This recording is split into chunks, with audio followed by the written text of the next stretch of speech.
Halo semuanya, selamat datang di Ruang Sinema. Bagaimana kabar kalian semua? Semoga selalu sehat dan baik-baik saja. Sesuai jadwal, jadi pada hari ini kita akan kembali melanjutkan series Donghua Jet Dynasty season ketiga episode 9. Tapi sebelum kita mulai episode terbarunya, kita akan lihat dulu apa saja yang telah terjadi pada episode sebelumnya. Kemarin pertarungan telah terjadi antara Xiaofan dan juga kedua gadis ini.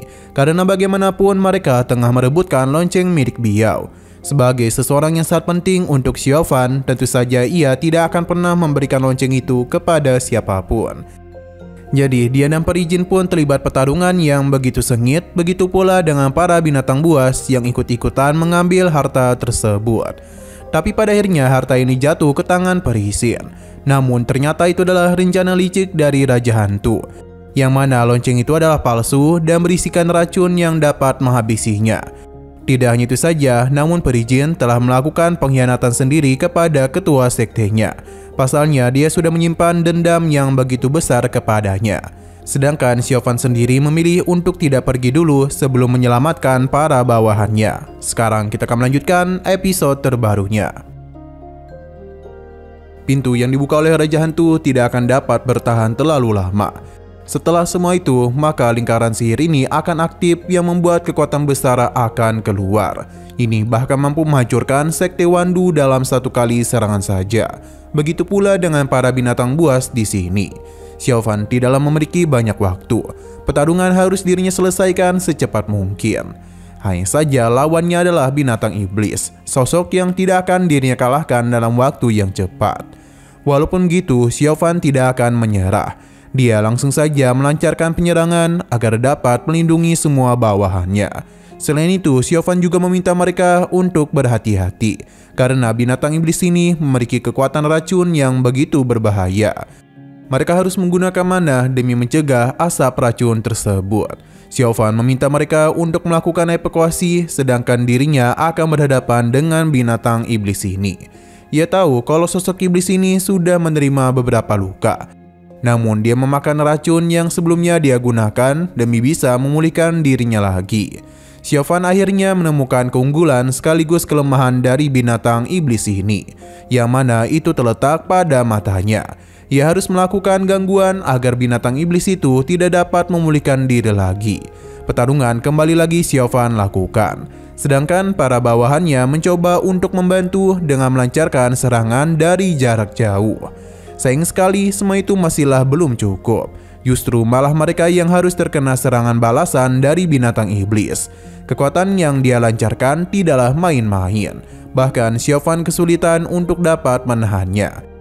Untung saja Yan Hui memberikan bantuan yang membuat perhatian binatang iblis ini teralihkan. Tapi kini dia malah harus menyerang dirinya. Xiaofan bertindak dengan cepat agar Yan Hui tidak terluka. Selain itu, para bawahannya juga langsung memberikan tekanan kepada binatang iblis, supaya Xiaofan dapat menggunakan serangan pamungkas untuk bisa menghantam mata binatang iblis tersebut.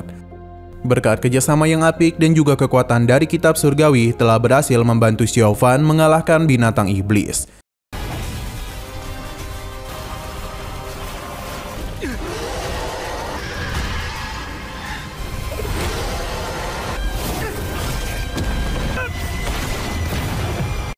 Yan Hui terpukau akan kehebatan tuan mereka.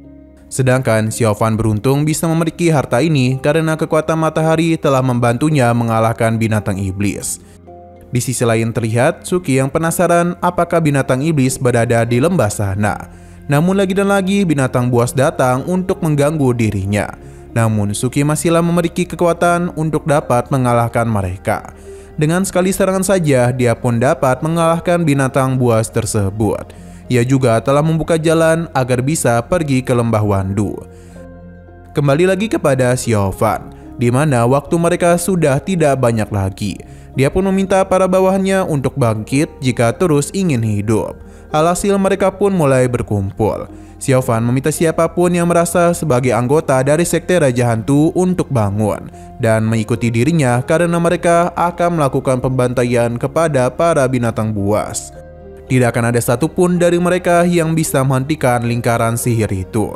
Pertarungan langsung saja terjadi, di mana Xiaofan dan para bawahannya benar-benar melakukan pembantaian. Semua ini dia lakukan agar lingkaran sihir tidak terganggu. Hanya saja terdapat darah yang tiba-tiba saja terbang, dan ini ternyata merupakan kemunculan dari binatang iblis. Sepertinya kekuatan yang dia miliki jauh lebih mengerikan daripada binatang iblis sebelumnya. Yan Hui benar-benar takut dengan kedatangannya. Sedangkan Xiaofan tidak menduga sosok Juyan akan datang kemari. Ini bukanlah binatang iblis sembarangan karena sepertinya memiliki kepintaran yang lebih baik dari para binatang buas lainnya.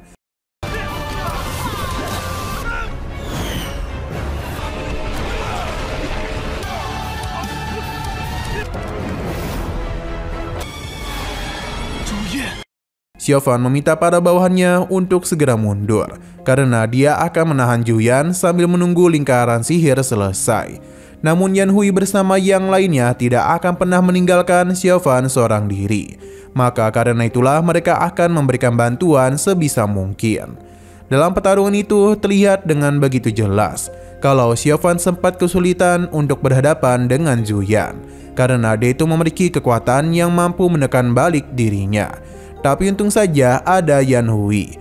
Mereka melakukan penyerangan untuk dapat menekan Juyan. Dengan begitulah Xiaofan pasti dapat melakukan penyerangan kepadanya.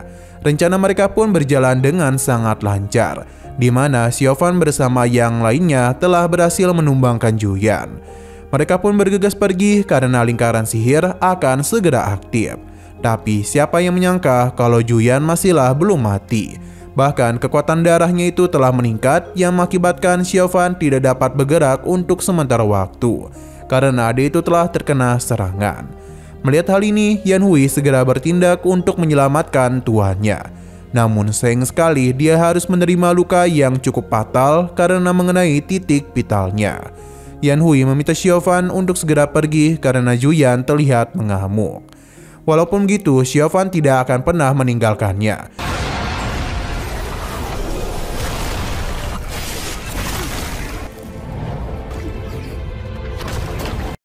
Alhasil masalah pun harus kembali mereka hadapi karena Juyan telah berhasil memblokir jalan keluar. Xiaofan pun memaksakan dirinya dengan menggunakan seluruh kekuatan yang dia miliki. Bahkan amukan Xiaofan juga telah membuahkan hasil karena dia itu telah melukai Juyan. Sayang sekali dia ini juga harus terluka. Nah, ternyata Juyan memanfaatkan darah di tempat ini sebagai sesuatu yang bisa memulihkan dirinya. Jadi luka yang tadi seketika saja pulih. Tidak hanya itu saja, Juyan kembali melakukan serangan lagi kepadanya. Untung saja kali ini Xiaofan masihlah dapat menahan hal itu. Ia mengakui kalau dirinya telah kalah sekaligus gagal membawa para bawahannya keluar hidup-hidup.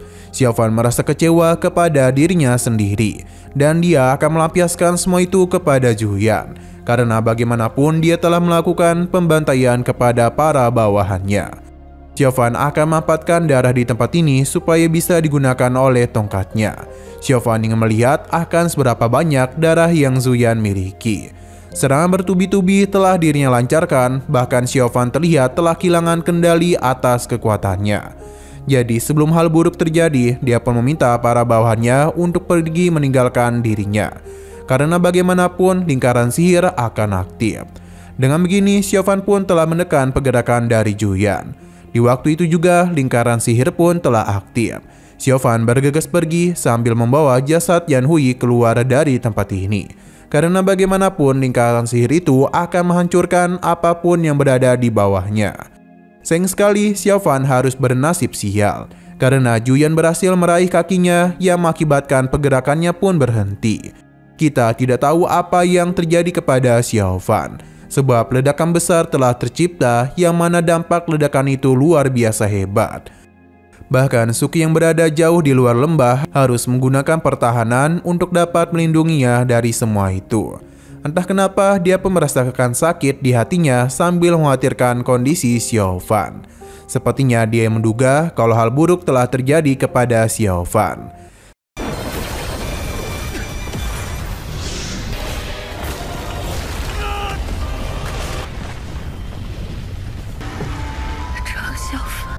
Setelah ledakan itu berakhir, kita pun diperlihatkan dengan betapa kacaunya lembah Wandu.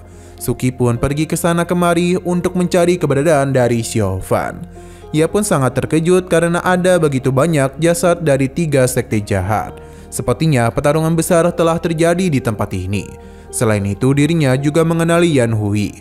Namun sayang sekali, dia itu sudah tidaklah bernyawa. Suki pun semakin panik karena dia yakin kalau Xiao Fan berada di tempat ini. Pencarian pun mulai dirinya lakukan sambil mengkhawatirkan kondisi Xiao Fan. Sampai akhirnya Suki pun terkejut melihat baju Xiao Fan. Ia langsung saja melakukan penyerangan kepada binatang buas ini sambil merasa begitu marah karena bagaimana bisa Xiao Fan berada di sini. Padahal dia itu sudah berjanji untuk pergi bersamanya, namun mengapa ia tidak menepati janji tersebut dan malah mati di sini. Sebenarnya kondisi Suki ini tidaklah baik-baik saja, namun dia terus memaksakan dirinya untuk melakukan penyerangan kepada binatang buas tersebut. Semua ini terjadi karena amarah Suki terhadap apa yang terjadi kepada Xiao Fan. Ledakan kekuatan bahkan dirinya hasilkan, yang mana itu dilihat langsung oleh kedua rekannya.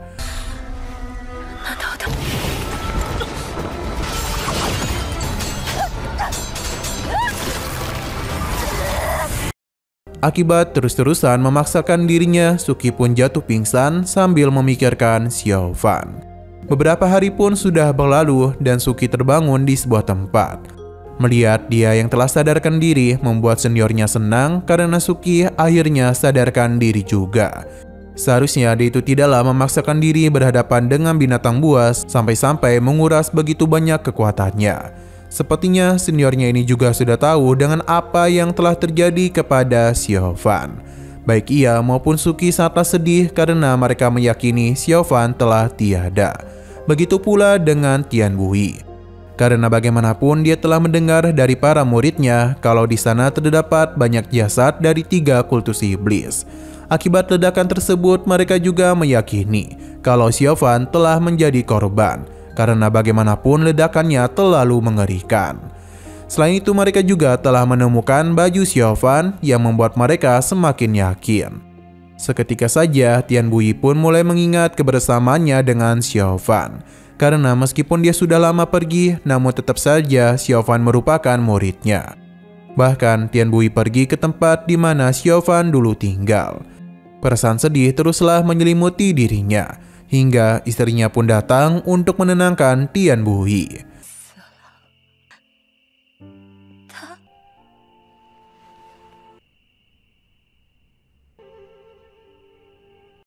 Nah, sayang sekali lagi seru-serunya, episodenya pun harus bersambung dulu.